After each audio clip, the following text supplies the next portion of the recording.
Tidak ada barang yang hilang dari kasus pembunuhan seorang anak 9 tahun di Cilegon, Banten. Kemudian apa sebenarnya motif dalam kasus ini? Kita akan bahas bersama dengan Guru Besar Kriminologi FISIP Universitas Indonesia, Adrianus Meliala. Selamat pagi, Prof. Adrianus. Selamat pagi, Mas Primana. Ya, Prof, ini kan narasi perampokan kemudian gugur gitu ya. Polisi bilang tidak ada barang yang hilang dan mereka masih menyelidiki gitu. Kalau dari temuan ataupun analisis Prof. Adrianus, ini sebenarnya kasusnya seperti apa, Prof? Ya, saya mendekati sama ya dengan pendapatnya Mas Reza tuh, bahwa ini bukan perampokan, mungkin ini pencurian ini. Oke, Prof. Dengan terang benderang. Ya, Prof. Adrianus, mohon maaf tadi audio sempat terputus, Prof. Bisa diulangi kembali, Prof? Ya, jadi saya agak sama dengan pendapatnya Mas Reza bahwa korban itu bukanlah target, tetapi lebih kepada orang yang berada dalam lintasan kegiatan sang pelaku. Pelakunya mau berbuat apa? Bisa berbuat rampok atau mencuri. Saya menduga ini adalah pencurian ini. Pencurian diam-diam, di mana kemudian pelaku tidak mau memperlihatkan jati dirinya, tapi kemudian anak korban muncul. Ya, karena itu rumahnya ya, mungkin dia sedang main, maka kemudian dalam rangka untuk menutupi jati dirinya, menutupi kekagetannya, maka kemudian dia menyerang korban secara berlebihan, sebagaimana disebutkan bahwa pada tubuh korban ada beberapa tusukan. Bayangkan anak kecil kena beberapa tusukan kan itu sudah lebih dari cukup ya. Hal mana kemudian langsung mengakibatkan kematian. Dan kelihatannya juga beberapa tusukan itu tidak tusukan yang fatal.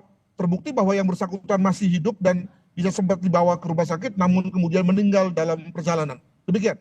Nah, ini kalau misalnya kita bilang ini soal pencurian yang mungkin gagal gitu ya, Prof ya. Tapi ini kan ada kejanggalan juga terkait dengan keberadaan ART maupun Satpam yang seharusnya kalau secara logika gitu di dalam rumah mewah yang semewah itu masa tidak ada orang lain sih di dalam rumah itu. Nah, Anda juga melihat ada kejanggalan di sana, Prof?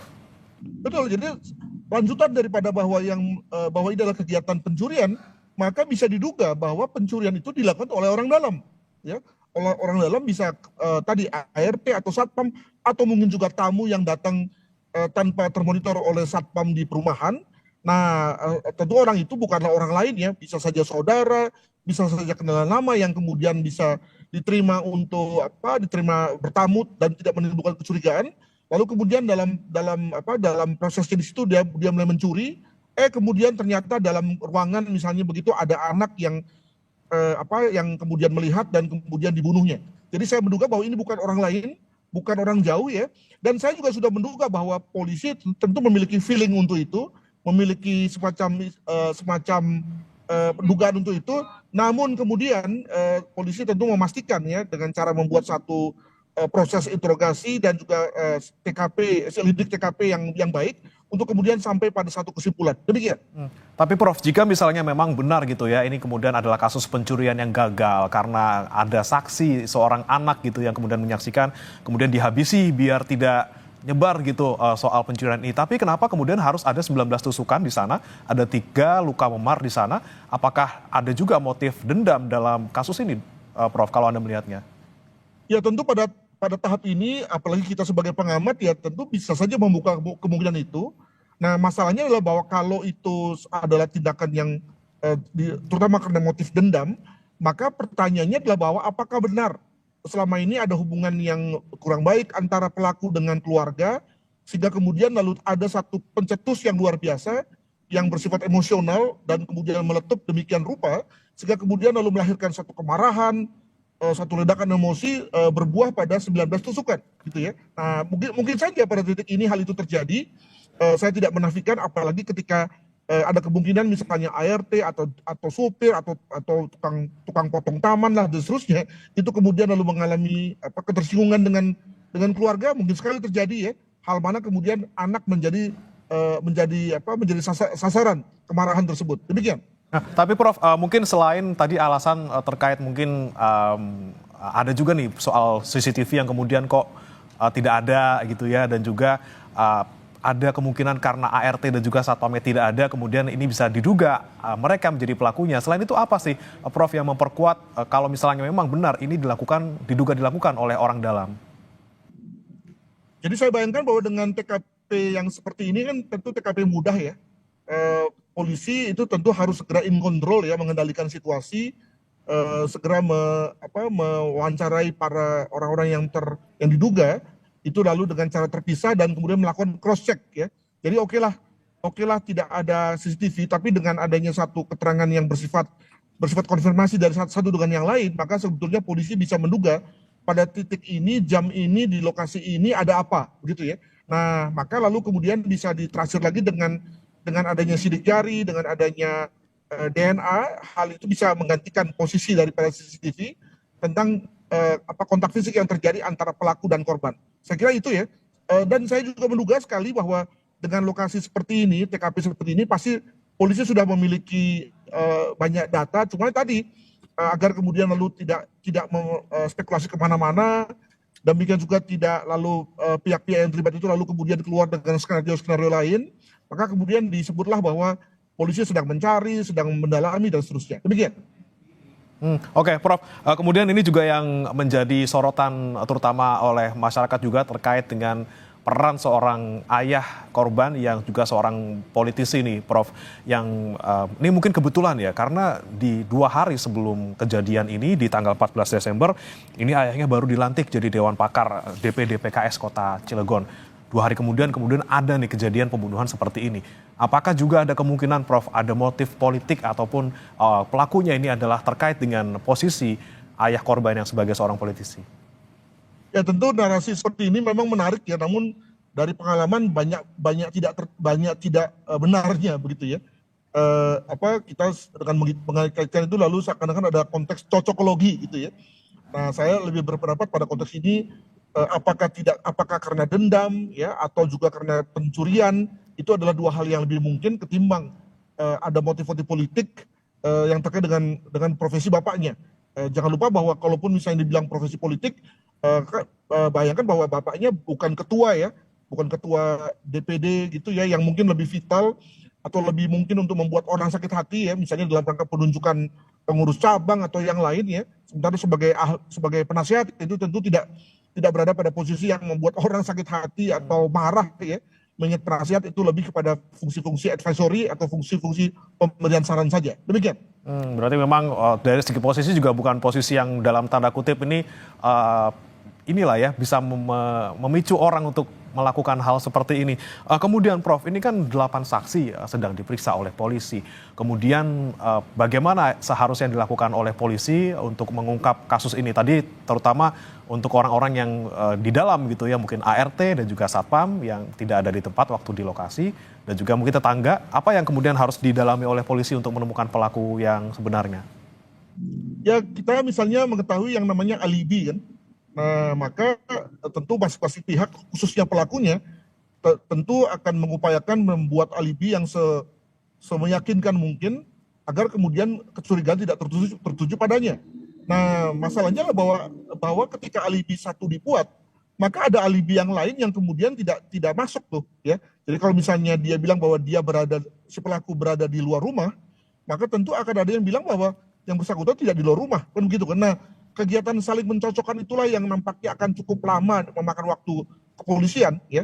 Tapi at the end of the day saya kok yakin ya bahwa dengan lokasi seperti itu, jumlah saksi yang juga tidak terlalu banyak,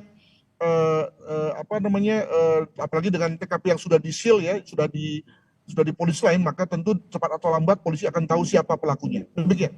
Baik, Prof, ini kan kemudian tadi Anda bilang bahwa kemungkinan dilakukan oleh orang dalam, kemudian ada juga narasi soal pencurian yang gagal, kemudian pelaku diduga ini membunuh korban karena ketahuan. Tapi jika kita melihat kemungkinan lainnya, Prof, jika misalnya ini adalah sebuah pencurian ataupun perampokan random gitu yang menyasar sebuah rumah mewah, bagaimana Anda melihatnya? Apakah kemungkinannya itu tetap ada, Prof? Karena lagi-lagi ini tidak ada barang yang hilang loh. Kalau misalnya pun ketahuan, kemudian saksi dibunuh, mereka juga masih bisa loh ngambil barang-barang lain yang ada di rumah itu.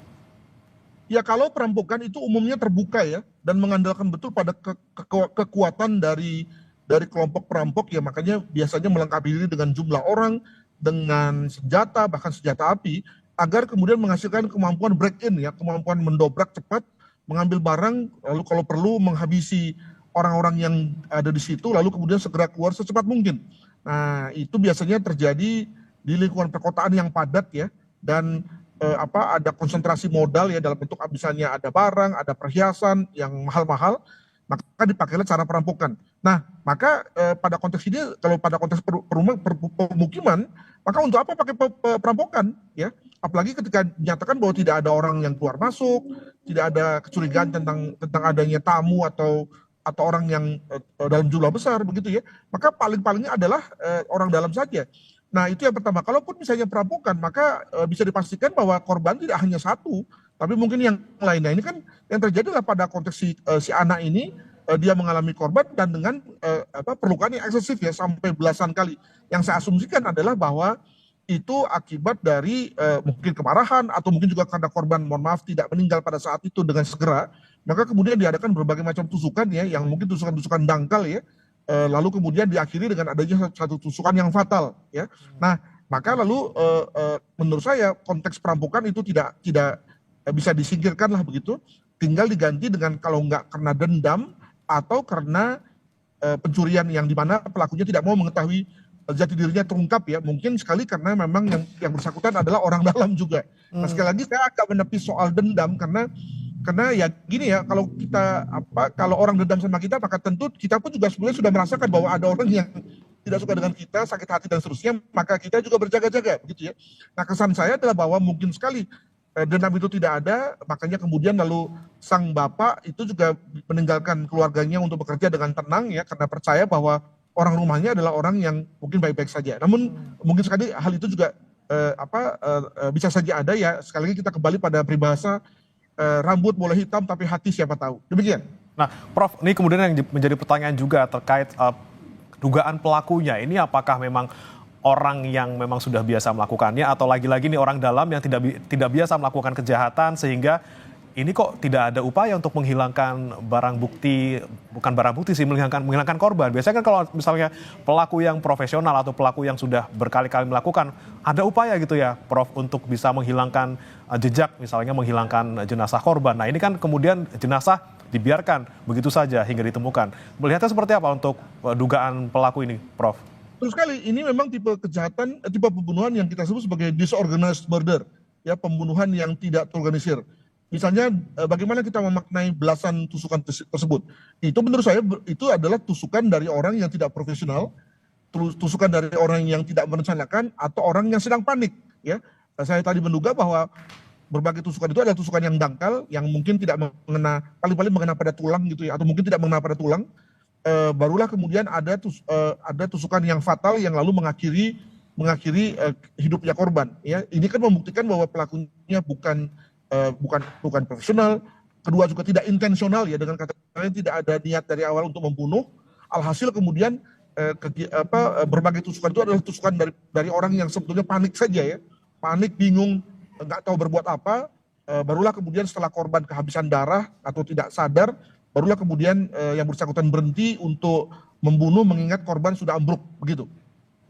Oke, baik. Terakhir, Prof, terkait dengan tidak adanya alat bukti yang ditemukan, misalnya alat untuk menusuk korban dan juga tidak adanya rekaman CCTV, apakah ini kemudian menjadi penghalang ataupun kendala yang besar bagi polisi untuk mengungkap dan membuktikan kasus ini?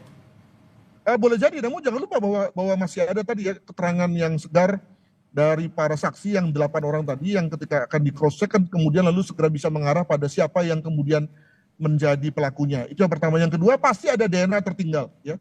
Jadi bayangkan bahwa pasti ada rambut yang jatuh, ada mungkin bekas kuku ya, mungkin ada pergulatan begitu ya dari korban dan pelaku, dan itu bisa kemudian diekstraksi untuk menjadi informasi tentang DNA-nya. Dan yang ketiga juga, kalau kita bicara mengenai beberapa rekam jejak ya, maka siapa sih yang paling punya motif dari semua itu? Apakah misalnya karena ada ART yang mungkin punya utang atau apa gitu ya, yang lalu bisa kemudian dianggap sebagai satu jembatan keledai ya dalam rangka mencari tahu siapa pelakunya. Mungkin begitu. Baik, DNA yang tertinggal di TKP dan juga lagi-lagi kemungkinan motif dari orang-orang terdekat ini bisa digunakan ya, Prof, untuk mengungkap siapa pelaku sebenarnya. Terima kasih Profesor Adrianus Meliala, Guru Besar Kriminologi FISIP Universitas Indonesia, sudah bergabung bersama kami di Sapa Indonesia Pagi. Selamat pagi, Prof. Terima kasih.